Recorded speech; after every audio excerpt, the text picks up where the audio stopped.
part of it is, just like with any other issue, maybe the first time it happens, we don't think much of it. I think when you're living with an issue for so long, you finally say to yourself, you know what, I got to do something about this. Because a lot of what obsessive compulsive disorder is, it just doesn't just affect you, it might affect people around you. And those people are starting to say something. The other piece around this is that those people around us can actually be doing compulsions for us that are increasing our OCD cycle. So that when we get to that point, okay, I got to do something about this, it is very difficult. But as I said in the beginning, every single person has the power to utilize these techniques and to overcome their OCD and to be in recovery from OCD. And to really learn to live, people with obsessive compulsive disorder, they can live a healthy life. It's definitely possible. And that is another point of the treatment, is to start doing some of those things you love and not avoiding some of those things that give us obsessions or anxiety. It's let's get out there, let's do those hard things, and let's really do the things you love. And for some people, this condition can really prevent them from doing the things they love. And our goal is to, how can we do this so that you are following your values, you are doing what you love in life. And it is possible for sure. 100% it's possible. Obsessive compulsive disorder, it is something that happens in our brains. So you do have to have the biological makeup for it to occur. The thing is that it's all about intrusive thoughts.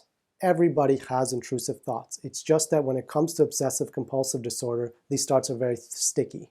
They stick to us and we just can't get rid of them, okay? And there are so many subtypes to OCD is what I'll use from here on out. When it comes to obsessive compulsive disorder, so many different subtypes. Relationship OCD, contamination, pedophilia themed OCD, real event OCD, symmetry OCD. All of this boils down to one thing. It's the obsessions, and that's why it has that word in it. They stick to our minds. So the intrusive thoughts that I might have if I have OCD is that thought won't go away. And it causes me so much anxiety. And this is where that compulsive piece of the disorder comes in. I have to do something, whether it's washing my hands many times a day or mental compulsions. I have to do something to get rid of my anxiety. And we get stuck in the cycle. Just like when I said before, is that once we avoid anxiety, it's going to increase. The more we engage in those compulsions, the more that our anxiety is going to heighten. So it's really about those intrusive thoughts that we just can't get rid of. And that's why we call them kind of obsessions in our minds. And again, the key here is the whole therapy is exposure and response prevention, which is the gold standard treatment for OCD.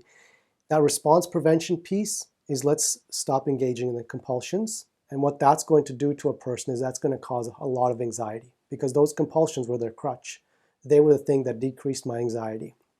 Once I stop responding to that, you're going to get a lot of anxiety. And this is that key part where anxiety is okay. The goal of this is to let the anxiety come. A lot of the times with some of these sticky thoughts is that people want an answer. Am I good enough for my partner? Am I going to contaminate this? Am I going to get COVID? Am I going to get sick? Am I going to do this? Am I going to do that? And they start fighting in their minds of, no, you won't because of this, or yes, you will because of this. The whole point of OCD treatment is to be uncertain. When these thoughts come up, is like, I don't know.